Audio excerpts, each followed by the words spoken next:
waxaa suurtagal ii noqotay maraan kula kulmay Dubai inaan kala sheekaysto arrimo dhowr oo ku saabsan guud ahaanba deegaanka iyo xaalkiisa su'aashii ugu horeysay ee Ibrahim Aadan Dolaal aan weydiiyay waxay ahayd bal inuu nooga warramo guud ahaanba aasaaskii dawladda deegaanka Soomaalida ee Itoobiya iyadoo aasaaskaas uu ka warramayana mudane Ibrahim Aadan Dolaal waxa uu jawaabtiisii koobaad ku bixiyay bismillaahir rahmaanir rahiim marka koowaad waxa farxadaya inaan maanta waraysigan idinku siiyo Dubai gaar ahaan Universal TV oo aan mahad celinayo aanan qirsanahay kaalinta ay ka qaadato wacyigelinta dhammaan dadka af Soomaaliga ku hadla haddii si aanu soo noqdo qodobkan markii uu burburay xukunkii Mengistu Haile Mariam ee Itoobiya 92 dawladda Itoobiya waxay u kala qaybsantay deegaano iyadoo qoladii ku guuleysatay inay xukunka ka tuurto Mala Zenawi uu hogaaminayay kuwii Mengistu Haile Mariam ay markaa u qaybiyeen dadkii inay isu raacaan qoomiyad iyadoo lagu saleynayo dhaqanka iyo luqadda qolo walba u gaara sidaa daraadeed waqtigii Mengistu la eriyay ilaa iyo 1994 maamul aan jirin oo iska macmala ayaa deegaanka ka jiray hase ahaatee markii la soo doortay dhamaadkii 92 baarlamaankii koowaad ee deegaanka Soomaalida oo markaa la oran jiray maamulku meel gaadha waxa la abuuray baarlamaankii koowaadna wuxuu isugu yimid magaalada Diridhabo bishii December 1992 kadibna 24kii bishii January 1993 ayaa rasmi ahaan loo aasaasay deegaanka Soomaalida oo markaa la oran jiray kililka shanaad waxay ku salaysan tahay kelmadda kilil waxay la macno tahay zone marka article la soo saaray oo ah wareegto guud oo dalka Itoobiya lagu maamulayay oo la yiraahdo wareegto number 7 ayaa waxay sheegaysay in qolo waliba deegaankeeda ay dawlad ka abuuran karto sidaa daraadeed rasmi ahaan deegaanka Soomaalida waxaa loogu dhawaaqay 24 January 1993 magaalada Diridhaba iyadoo ay markaa baarlamaankii cusbaa madaxweynihii cusbaa oo markaa Cabdilaahi Maxamed Sacdi ahaa guddigii fulinta oo markaa la doortay dawladdii dhexe ee Itoobiya uu hogaaminayay Tamraad Layni safaaradihii iyo diblomaasiyiintii ajnabiga ahaa ee dalka Itoobiya joogay oo dhammaantood ay ka soo qayb galeen xafladii lagu aasaasayay maamulka deegaanka Soomaalida oo runtii ahayd xaflad aad u shucuur badnayd xamaasad badnayd dadka qaar ooyeen shacabka reer Diridhaba ay qaadan waayeen in Soomaalidu maanta wixii ka dambeeya iyadii maamulkeedu ay isu madax bannaan yihiin waxaan intaa ku sii raacin lahaa maalinta xilkana lagu wareejiyay waxaanu ka bilownay meel zero dhaqaale ma laha gaadiid ma laha waxbarasho ma laha xafiisyo ma laha maamul ma laha waxba ma jiraan waxaan aad u xusuustaa oo wax la yaab la markaan shirka ka baxnay madaxweynihii deegaanka inaanu baabuuraan ku qaadnay markaa xataa weynay oo ay nagu kaliftay nin muwaadin oo reer Diridhaba baabuurkiisii inuu noogu deeqo inuu madaxweynaha muddada uu joogo uu wado marka waxaan ka bilownay meel ebera kadibna goday baan u guuray وهجاك مركات ساعة المانتي مدن إبراهيم آدم دولال وحا ضد بدن إلى السعودان أدوجنا أتكو كتهاي إن دولة دي كوبات الدجان الصومالية إثيوبيا أي هيد مدة هجامين يسي أو أنا لاف حرمتي دولة الدجان كان أي هيد قدي ما إسبتلي حالك سواسي إن قدي وحنا تجني إن جانوري فبراير يا مارس بلها سان تجني waxaana tagay guddigii fulinta oo markaa la doortay baa markii hore u guuray oo ka koobnaa 22 qof 22 qof 18 kamid ah oo nalaf bay ahaayeen madaxweyne ku-xigeenka iyo afar hoggaan buu markaa ahaa dhammaan waxay ahaayeen xubno ka tirsan ururka ONLF baana ku guuleystay inkasta oo ay ugu yaraan 14 urur ka qayb galeen doorashadii deegaanka oo ay noqotay kuwa aad u fara badan haddana ururkii ku guuleystay ONLF buu ahaa ONLF markaa maamulkii goday baa la geeyey goday muddo sanad ku dhawaada baanu joognay shirkii labaad ee baarlamaanka halkaa ka dhacay madaxweynihii horaa la bedelay madaxweyne cusub oo xasan jiro qalinla ah baa lagu doortay shirkii labaad si kastaba ha ahaatee ururadii siyaasadeed ee kale kuma ayna qancin maamulka ay ONLF keligood goonida ku tahay wixii ay campaign sameynayeen way sameeyeen waxaase intaa ka bedelan waxay ahayd markii meesha la tegay dowladii dhexe ee Itoobiya ee ku meel gaarka ahayd waxay isku dayday inay xiriir fiican la yeelato maamulkii ONLF ee markaa goday deganaa si rasmiyana ururka ONLF ay u wada hadlaan gudoomiyahoodana ay marti qaadaan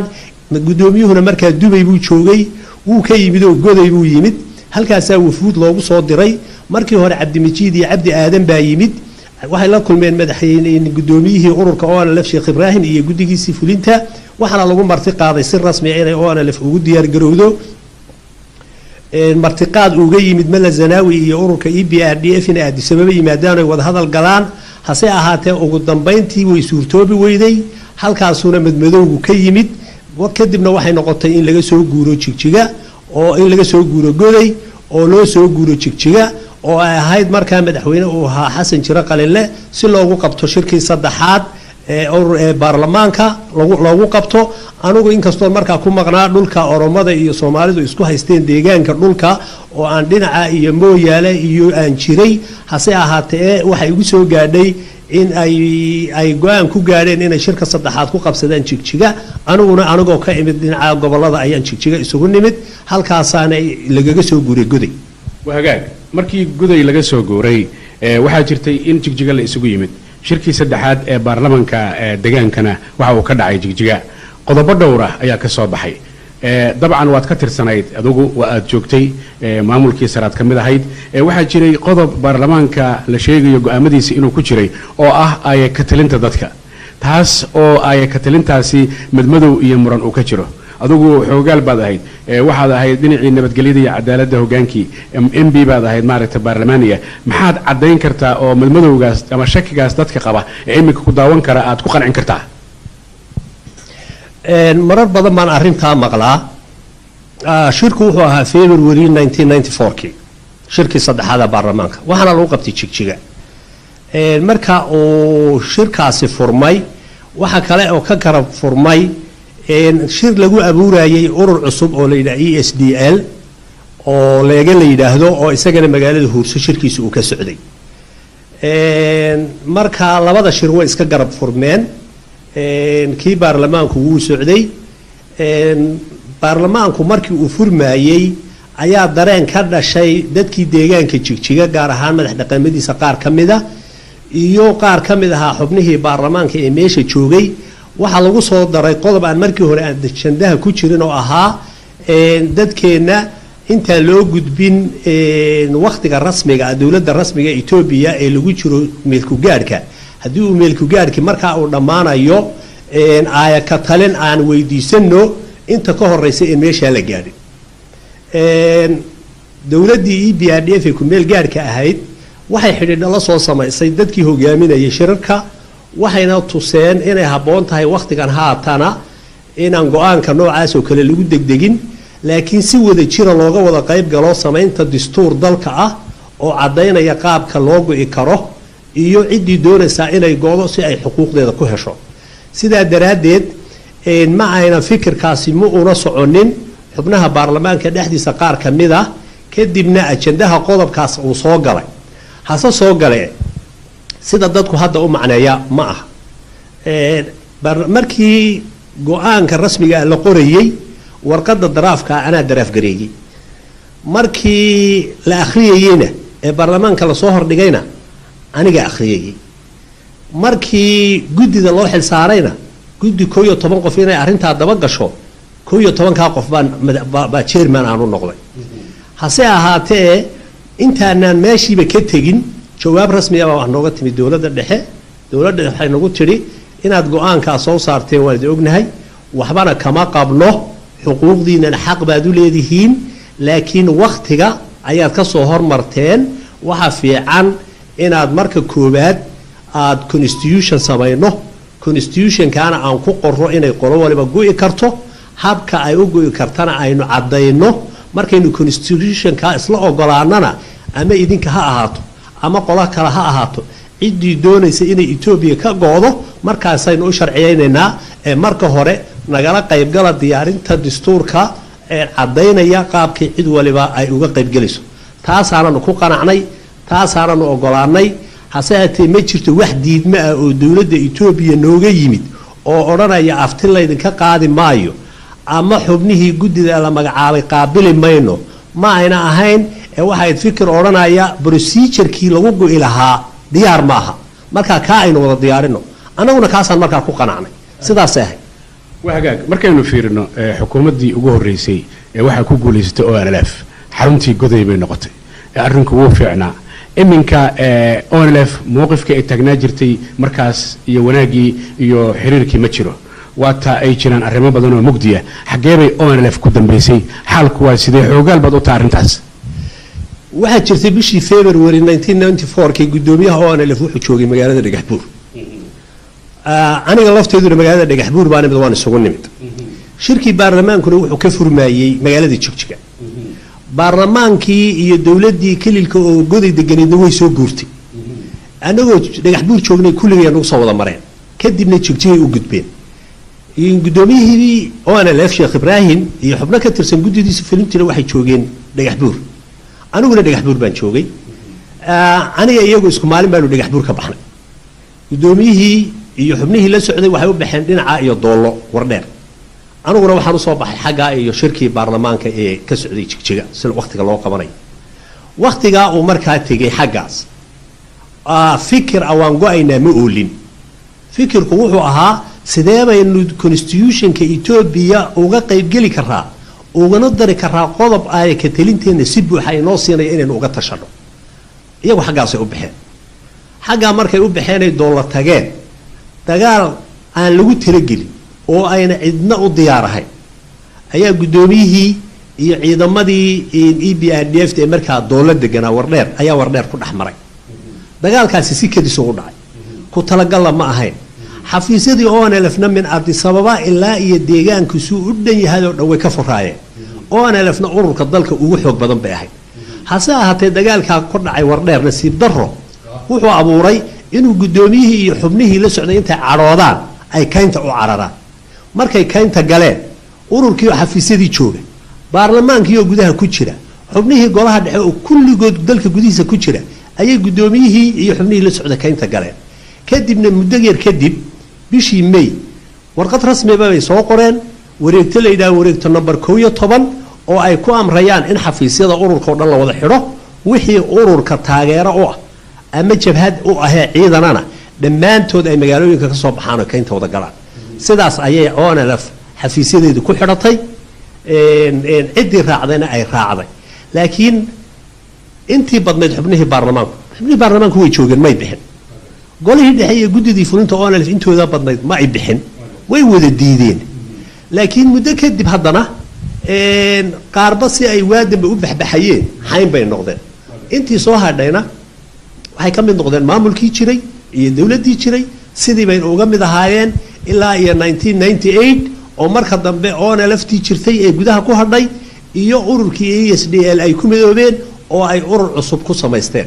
waqtiga laga bilaabo ONLFta hadda mucaaridka xubnahoodii ugu horeeyay waqtigaasay baxeen si rasmi ahaana xafiisadana ay u xidheen May 1994 kii wareegto number 11 oo uu ku saxeexnaa madaxii hoggaanka warfaafinta ee waqtigaas ONLF markaynu fiirino iminka dawlad ayaa ka jirta deegaanka Soomaalida Ethiopia marka telefishinada aynu daawano waxyaabo badan oo horumar oo la taaban karo ayay halka ka muuqda adigu siyaasi baa tahay maadaama aad siyaasi tahay sideed u aragtaa deegaanka dawladda maanta ka jirta ee uu madaxda ka yahay mudane Cabdi Maxamed Cumar deegaanka hadda maamul baa ka jira maamulkani waa kii dhashay January 1993 sagashani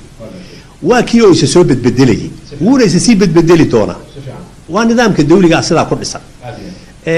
nidaamka baarlamaankuna waa sidaas nidaamka markaa maanta jira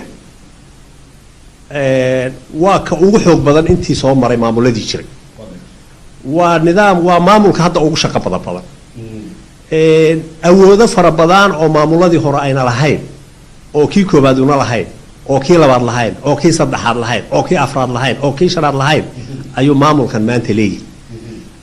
maamulkan waxaad moodaa inay u dhammaystiran yihiin dhammaan astaamihii ay dowladnimo lahaan jirtay yacni ama sharci dejintiisu ha ahaato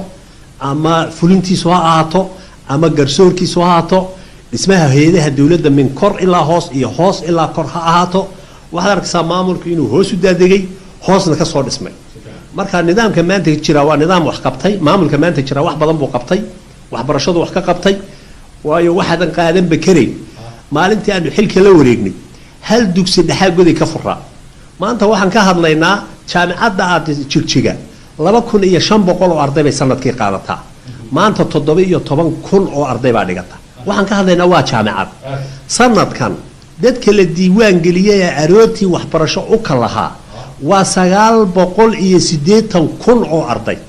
waa 980,000 oo arday ayaa aroortii qalin intay qaadatay iyo buug kacda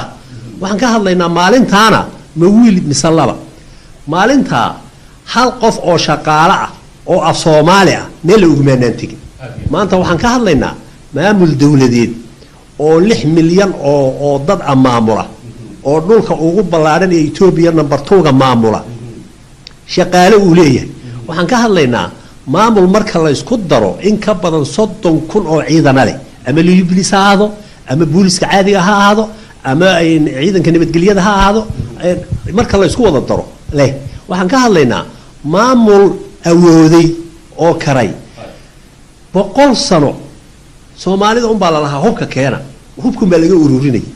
maanta waxaan gaarnay maamul hubka xafiisyada dawladda dhexe ee Itoobiya intuu ka soo guro Soomaalida u qaybiya oo liyu booliska qoriga hoo waa kii laga qaaday oo booliska u dhiiba waa kii laga qaaday oo ka nabad sugidda u dhiiba waa kii laga qaaday marka waxyaalaha ajiibka ah in aad dadku u gartaan kamida waxa kamida 100 sano qori un baa laga qaaday maamulkani maanta wuxuu ku guuleystay inuu qorigii soo qaado oo uu shacab soo sharciyay oo maanta sameeyo ciidan nidaam kala dambeyn ka jirta wax la dafiri kara ma يعني نين أما تشعلو أما نبعاو لكن وحي جرا وين تشيرتا نظام كمان ذاك جرا وامد شقينيا ما ملكو وجرا خلادات حسمايو ويجران خلادات يسميان وحيالات ضد كل بسنة يا ويجران أما الدبده هلاقة شيء أما جوده هلاقة شرو لكن وحن للدفري كري هيرك أقونته كجاري عافيمات كجاري نبت قليده كجاري arrimaha bulshada ka gaaray wadooyinka ka gaaray telefoonka ka gaaray infrastructure-ka ka gaaray iyo abuuritaanka oo ugu sii xoog badan qofkii deegaanka ku noolaa inuu moraalkiisa qof inuu yahay u sheegay uu yiri waxa tahay qof xor baa tahay waxbaad baran kartaa waxbaad qabsan kartaa dalkan iyo dadkan adiga iskale oo qofkii aamino inuu waxa leeyahay abuuritaankaas ka sii muhiimsan xataa wixii ay qabteen وهاجاج مرة دي آتل مانتي إسبدل كأي هرمركا دجان كصومالي إثيوبيا مانتي كجرا كشخصي أهان إبراهيم هان أد يعد وقنا أحسن تهاي هذه الجورة لو إحنا مقلنا دولة إثيوبيا يو أورك ONLF وذا هذا أي أودهية مشوا دونا كدع نين سياسية تارو عداية نين حوجال وأنو ضرائع تا وذا هذا لذا دولة إثيوبيا يو أورك ONLF أرنتاس محد كشيء كريزة مانت وات ugu xisaasan dadku hadda doonayaan inay wax ka ogaadaan horta hal mid baan cadeynaya waxaan cadeynayaa ra'iisul wasaarihii tagay ee Itoobiya inuu ahaa ninka nabadgelyada doonaya muddo 10 sanadood hadda ku dhow oo arrimaha si uun aan saameyn ama xiriir u lahaa waxa mar walba nabadgelyo iyo wada hadal raadinayay ra'iisul wasaarihii tagay Mala Zanaawi cid kasta oo doonaysa inay dib u xusuusatana وإني فكر كيسي وده كجدا بيا هذا نعرفها وده هذا الكوصول نقول وده هذا الله واحد بالله من وقت هرب مركي أول عرفت البحر مركي كوبات واحد وقفت قبر دهر إلا قصوا قريب قالوا من الزناوي وكقريب قالي أنا لفوي تمد حسيها هاتي هذا السيد اللي تبي لوجمش مركي لبعض قدومية هذا شوجا وجمد حبنا كتر سنقول تجي سفلينته iyo saraakiil ka tirsan ciidamada ayaa hadana dhowr jeer wada kulmay laakiin nasiib darro ma hagaagin halkaana dad baa ku dhintay ilaa waagi ka dambeysay mar walba waxaad maqlaysaa oo wada hadallada la galo dawladda Itoobiya uu hogaaminay Mala Zanaawi waxay isku dayday dhinaceeda inay wada hadal la yeelato oo dhan heshiisna la gasho waxay isku dayday inay fariimo u dirto waxay isku dayday inay oda dhaqameedada u dirto waxay isku dayday inay aqoon-yahano u dirto waxay isku dayday in dad badan la xidhiidho bal inay ONLF soo arkaan ONLF marna ma diidin iyadana wada hadalka had iyo jeer waxay ku jawaabtaa wada hadallada diyaar baan u nahay laakiin salaad xagee iska qaban weyday had iyo jeer waxaa jira shuruudaha hordhaca ee labada dhinac ka jiray qolana waxay haysatay laba sharti qolana hal sharti taasay ahayd laysu mari waay ONLF waxay qabtaa annagu dowladda Itoobiya ma aaminayno waxaanu doonaynaa meel dhexdhexaada iyo cid saddexaad oo na dhexdhexaadisa inaanu ku kulanno waxay rabaa dal dhexdhexaada oo nabadgelyadoodu sugan tahay kow iyo cid saddexaad oo labada iyadana dhexdhexaadisa ay ONLF dabada la gashay Itoobiyana qodob bay dabada la gashay odhanaya hadday doonayaan inaan wada hadallo xuquuqdoodu waxay ku caddahay constitutionka Itoobiya qodobkiisa 39 constitutionka Itoobiya intay ogolaadaan ha qaateen ha ku doonteen xuquuqdooda ilaa yoomana hada arrintaasi way soo jiidanaysaa marar badan waa la soo dhawaad laakiin had iyo jeer aqoon darro badan baa jirta aqoon darrada waxay ka jirtaa ONLF xubnaha hadda hogaamiya markii ONLF-tu kililka hogaaminaysay madaxdii ururka ee waqtigaa maaha waa qolo kale oo dibadda ka dhalatay gudoomiyuhu waa dadkii dibadda ku noolaa ku-xigeenadiisu waa kuwa guddigiisu fulintu waa kuwa taageerayaashoodu waa kuwa ururadooda dhalinyaradu waa kuwa ururadooda haweenku waa kuwa waa dad aan dalkii ku noolayn dibadday ku nool yihiin aqoontooda iyo garashadooda dimuqraadiyadda ay ku arkaan Australia Europe North America ayaa maskaxda ka haysata wax badan lama noola kumana noola deegaanka iyo dadka ama Ethiopia ama deegaanka Soomaalida Ethiopia sidaa daraadeed aqoonba uma laha constitutionka Ethiopia aqoon uma laha mujtamaca Ethiopia wax ka wada dhaxeeyaan aqoonba uma laha number 1 waxay u haystaan 85 qowmiyadood Ethiopia ee is aqoon ee isku dhaqanka ahayn ee isku diinta ahayn ee isku caadada ahayn iyaga Soomaalida waxay u tahay inay isku wada hal qolo yihiin qoladana ismaba aftaqaano marka waxay ula dhaqmayaan iyaguna inay qolo gaar yihiin inta kalena isku qaar yihiin sagaalka dawladood ee hadda ka jirta deegaanka waxay u arkaan 8 kale inay Ethiopia tahay iyagu ayna waxba la wadaagin uma wada haystaan Ethiopia gabigeedaba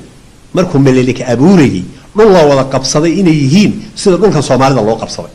oo marka Amxaara wada qabsatay markii Amxaaradu ay wada qabsatayna nasiib darrada kuwa kalaba heshay ee adigana ku heshay umba idin wada heshay wali weena aqoon waxa kale oo ina aqoonba oo ayna dersin constitutionka Ethiopia dastuurka Ethiopia may dersinba waayo haddaad constitutionka Ethiopia deristo oo aad u fiirsato constitutionada Ethiopia maanta in adduunka kuwa ugu dimuqraadsan ayuu ka mid yahay wixii la riixi karo wala isla riixi karaa constitutionka Ethiopia markii la sameeyay baarlamaan la yiraahdo constitutional parliament baa ogolaaday oo doortay constitutionkana waxa la ogolaaday 8 December 1994 ayaa la ogolaaday waxyaalaha ajiibka ee constitutionkan qodobkiisa 39 wuxuu sheegayaa uu oranayaa qowmiyad kasta oo Ethiopia kamida oo doonaysa inay goosato ay ka talinteeda ilaa goosasho xaq bay u leedahay way u madax banaanta sababta sida uu u dhigayna wuu sheegayaa oo wuxuu leeyahay marka baarlamaankaaga aad kililka ama zoonka ama deegaanka aad ugu dooratay saddex dalool oo laba isku raacaan laba fiiriya waa laba oran baarlamaan kale kaaga laba isku raacaan boqolkiiba saddex dalool laba isku raacaan kadibna muddo 2 sanadood dawladda federaalka House of Federation uu qaban qaadiyo referendum dadweynaha shacbi baarlamaankooda codsaday dadweynahaasina boqolkiiba 50 wax ka badan isku raacaan qowmiyadaasi toos bay u go'aysaa marka waxa cadeeyay hadaa doonaysa inaad go'do qodobkana cadeeyay haddaad doonaysa inaad joogtana kan baa cadeeyay saaxiibadayda markaa oona lefta oo aan wax badan qodobkan ka wada doodnay waxabay ka madow oo ina ogeyn qodobka iyaga waxay kugu odhanayaan baarlamaanka Ethiopia mar walba cid kale ee dala doonanay baarlamaanka Ethiopia na ogolaan maayo war baarlamaanka Ethiopia ma aha ka ogolaanayo waa baarlamaankaaga kililka oo codka marka la qaadana la yeeli maayo war codka Ethiopia 80 milyan laga qaadi maayo adaa laga qaadaya qodobkana adiga laguma qorin qowmiyadaha Ethiopia mid walba wuxuu yiri midnimada Ethiopia maanta waxa damaanad qaadi kara waa qodobkan marka xaaji agmadhigo si aad qodobkan loo garto jiritaanka aan ka talinta mustaqbalkaaga goosashada waxa ku siinaya waa qodobkan 39 qodobkaas waxaad u baahan tahay oo aan laf maanta inay ogolaato waxaan markaa uga gudbaya laba maalmood ka hor shirkii ugu dambeeyay wuxuu ka socday hadda in Nairobi shirkiina hadda waa lagu kala kacay daraato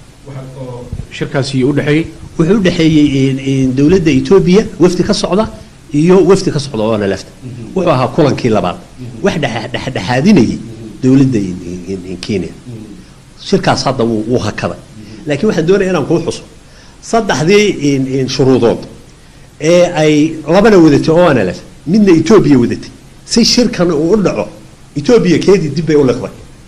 labadii waxa taagnaa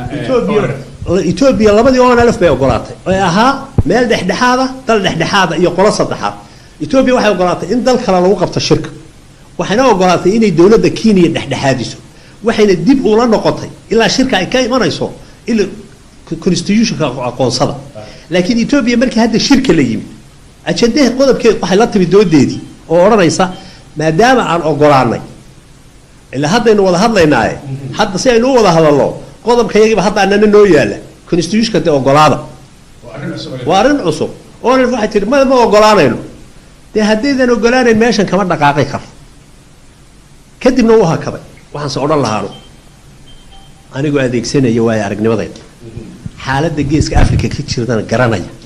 ta Ethiopia iyo Kenya garanaya xaaladda Soomaaliya garanaya oo aan leef maanta qodobka inay diidan maaha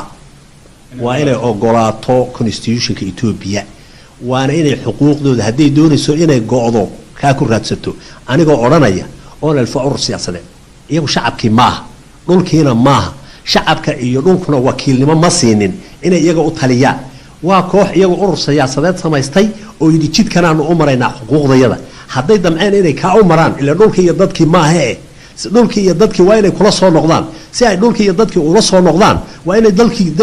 dadkii tixgeliyaan doonista shacabka maanta muhiima doonista oo laf maaha doonista kooxdooda maaha doonista shacabka maanta xaaladda jirtana sida kaliya wax laga bixi karaa waxa weeye in wada hadalka la sii wado oo lafna ogolaato wada hadalkana halka laga sii wado hadday doonayaan inay yiraahdaan aan ka talin buuxdo ilaa goosashan sameynayna waxa goosanaya ururkooda maaha waa shacabka ha soo gaarsiiyeen oo ha hor yimaadeen haddii kale waxay noqonayaan baabuur tareenka socda oo xaalgeeska Afrika oo dhan baa socda Kenya socota Ethiopia socota deegaanka socda Soomaaliya socota de hadday yiraahdaan meel gaar aan ku harayna waxay noqonayaan qolo ciyaarta dhabqinaysa ciyaarta ha dhabqine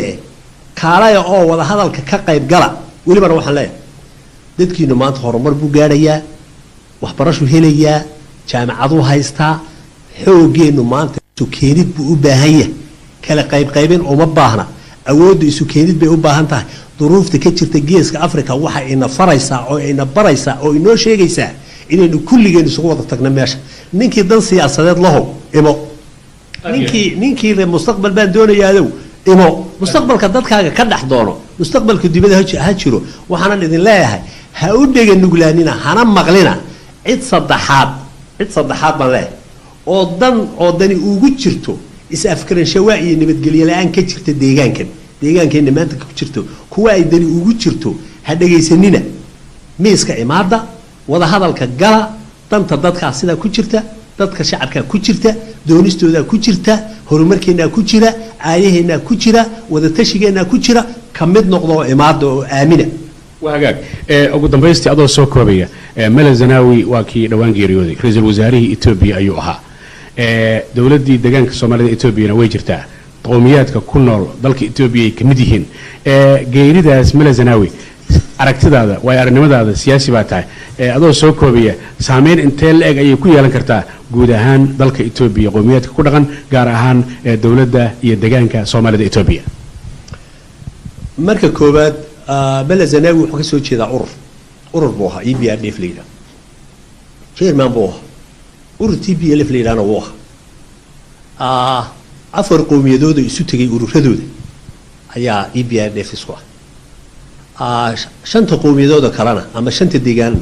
ururadooda hogaamiya alliance bilay isbahaysi bilay policy urur baa jirtay horta policy ururki siyaasadii ururki EPRDF Mele Zenawi ka tagay halkii bay joogaysaa Mele Zenawi dalkiisa iyo dadkiisa wax badan buu qabtay horumar buu qabtay siyaasaddu furfuray dhaqaaluhu furfuray dhaqaalahoodu kor u soo qaaday magac dibadeed iyo mid gudeed iyo mid deegaanba uu yeelay Itoobiya maanta waa dal jira waana dad jira sidaa daraadeed horta siyaasaddu tii Mele Zenawi bay ahaanaysaa tii bayna ku soconaysaa qanjiro qorsheegu iska jiraya tartankay ka mid tahay dad badan baa hungurigelaya qaarna dib bay u liqayaan laakiin siyaasadiisu baa lagu wada tartamayaa ninna oran maayo mid tiisi ka duwan baan wadaaye mid walba wuxuu oranayaa tii Meles baan anuguna wadaa haddii ay xataa afgarasho waa dhaco tii Meles baa si kala duwan loo kala turjumayay laakiin ujeedadu waa tii ururka EPRDF-na tiisi buu wadayaa ma aaminsan inuu wax isbedelaho cusub ka imanayo waxaan aaminsanahay in siyaasadiisu sii soconayso ra'iisul wasaarahan hadda xukunka haya Haile Mariam Desalegn tii ku soconayaa gudigiisa fulintuna tii bay ku soconaysaa laakiin cid kasta oo istiraahda taa bedel qowmiyadaha Itoobiya ma ogolaanayaan ka soo qaad markii shirkii ama aaskii Mele Zenawi la isugu yimid qowmiyadii